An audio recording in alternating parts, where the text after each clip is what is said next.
L'appui de l'association des sages-femmes retraitées du Bénin vient à point nommé parce que nous avons dans la zone sanitaire Sakété-Ifayi un besoin en tutorat, notamment dans les maternités de la zone sanitaire. Et pour cela, nous avons identifié 10 maternités, y compris l'hôpital de zone de Sakété-Ifayi, pour assurer cette formation par tutorat. Alors l'objectif, en fait, comme le tutorat en fait, se veut être un coaching personnalisé, cette manière de procéder aide un tant soit peu les sages-femmes à pouvoir, actuellement sur le terrain dans nos maternités, à pouvoir se développer personnellement par rapport à la prise en charge de nos femmes enceintes, bien sûr, et pour les autres modalités qui entrent en compte dans leur pratique quotidienne. L'appui porte spécifiquement sur 4 volets. Le premier volet, c'est l'accueil de nos femmes enceintes dans les centres de santé. Et vous n'êtes pas sans savoir que l'accueil est primordial et avec un bon accueil déjà, le patient est guéri à 50% au moins. D'accord. Donc après ce volet, il y a les soins obstétricaux et néonatales d'urgence, que ce soit les SONU B, les SONU C, à l'hôpital de zone. Et après ça, la prévention des infections nosocomiales dans les centres de santé. Alors, comme dernier volet, c'est l'organisation d'un service de maternité.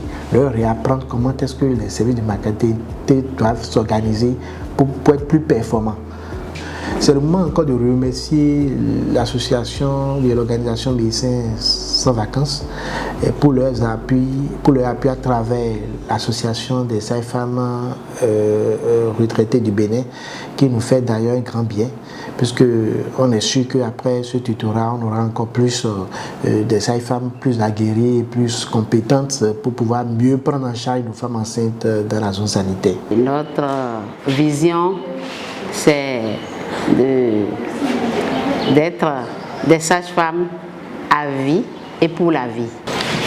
Bon, essentiellement, c'est à travers la journée internationale de la sage-femme que nous identifions des départements que nous allons fêter dans une commune donnée.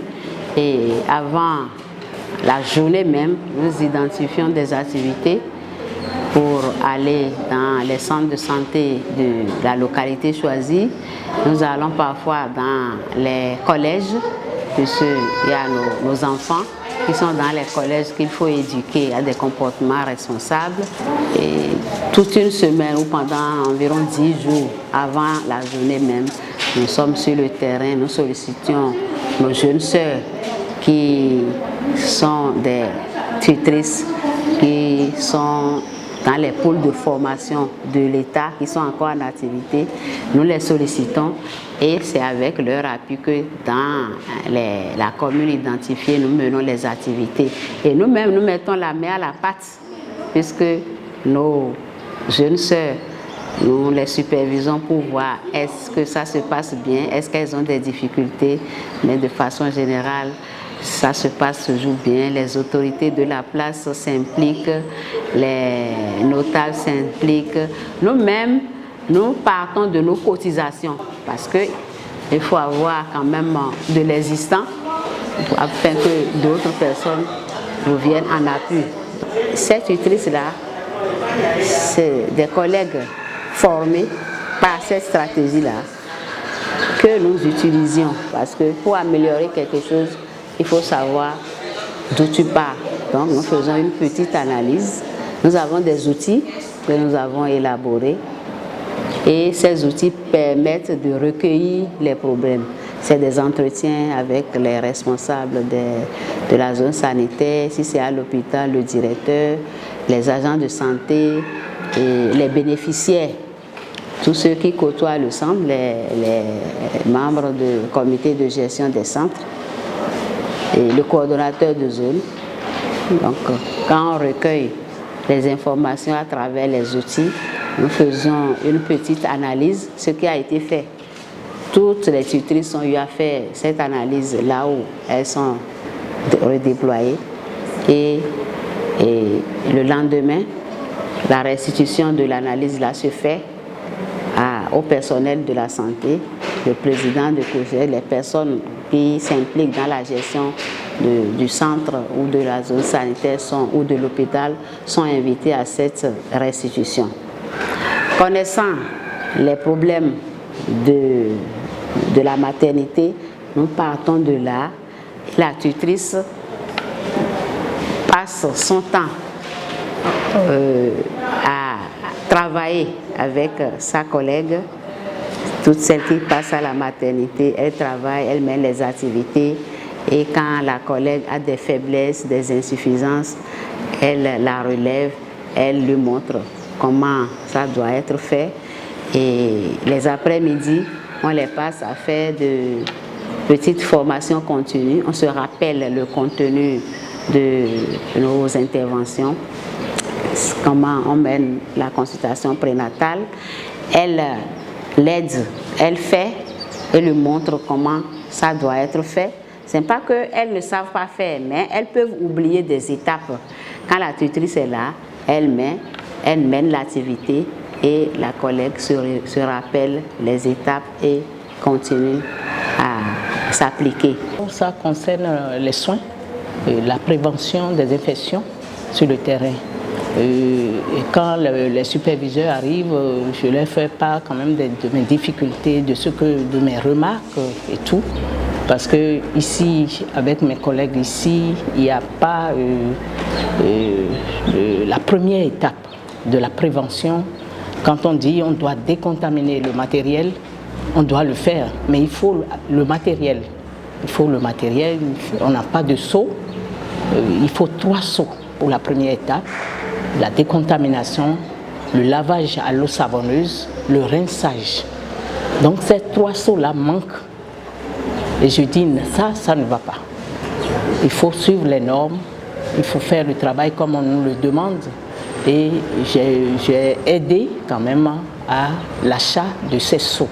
Aujourd'hui, ça fait un acquis. Et également, il n'y a pas d'essuie-main. Quand on finit de se laver les mains, il n'y a pas d'essuie-main. Je dis, il faut nécessairement, par femme, un essuie-main. C'est devenu un acquis. Elles sont réceptives pour notre arrivée sur le terrain et pour ce qu'on leur apporte. Je dirais qu'elles sont vraiment très réceptives. Dès le premier jour, et tout ce qu'on leur propose, on discute autour et puis elles apportent des éléments. Oui, j'ai senti qu'il y a un besoin. D'ailleurs, je crois que c'est la raison pour laquelle elles sont toutes enthousiastes et prêtes à recevoir. Le chef poste m'accompagne beaucoup dans les prestations. Et d'ailleurs, ce matin, on a déjà discuté par rapport aux insuffisances que nous avons remarquées. Et je pense qu'il a promis des améliorations. Nous avons pris 2 campagnes où il y a la prévention des infections et l'organisation des services. Quand le service n'est pas bien organisé, là, la prise en charge des urgences prend un coup. Et lorsqu'il n'y a pas aussi une bonne prévention des infections, vous aurez bien fait les autres soins. La femme qui vient ou bien le bébé qui naît vient et attrape autres maladies que nous appelons les maladies nosocomiales qui peuvent aussi causer la mort. Je crois que nous devons pouvoir mettre une croix sur les décès maternels. Et pour mettre une croix sur les décès maternels, il faut que de temps en temps, nous ouvrons nos portes à l'étranger. Je ne dirais pas que ces sages-femmes-là sont des étrangères dans notre maternité, mais nous souhaitons quand même qu'un regard extérieur vienne voir un peu ce que nous faisons.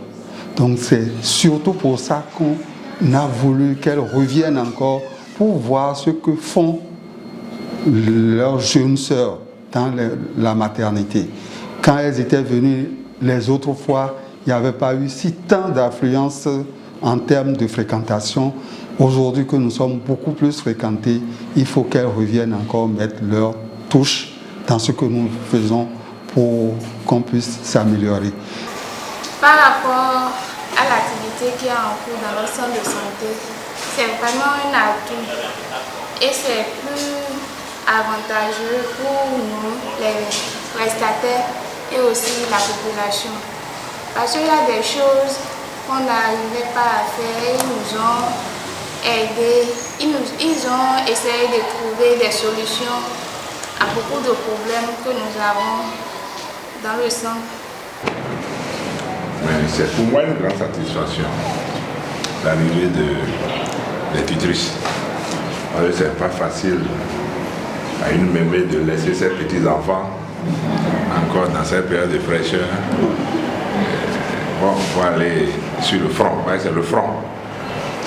C'est très bien, je félicite ces mémés pour cet engouement, cette disponibilité d'ailleurs. Parce que c'est après 30 ans d'exercice, vouloir encore reprendre les gants et aller au centre, ce n'est pas demander à tout le monde. Je voudrais très sincèrement, au nom du conseil communal de Sakété et à mon nom propre, remercier ces mémés qui constituent les sages-femmes retraitées du Bénin pour cette démarche louable qu'elles ont entreprise. Prendre un peu de leur temps et utiliser pour la communauté, c'est un centre de sacrifice. Et ça démontre en réalité combien de fois elles ont pris leur métier comme une passion. Si ce n'est pas une passion, ce n'est pas évident qu'au-delà de la période réglementaire du travail, qu'on ait encore l'envie de mener le même métier. Donc merci beaucoup à vous.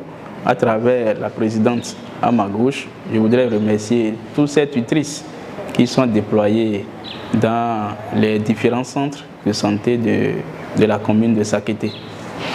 Nous en avons bénéficié dans 5 centres environ, tel que ça se passe ici. Ça se passe exactement comme ça à Yoko, ça se passe comme ça à Takon. Il y a une équipe comme ça à Itadjabou, il y a une équipe aussi à l'hôpital de zone. Donc je pense que c'est un plus pour nous. Nous ne pouvons pas diriger la communauté si elle n'est pas en santé.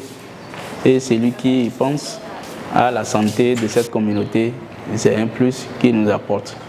Donc elles ne pensent pas qu'elles sont venues faire une activité de plus. C'est une activité qui a tout son sens.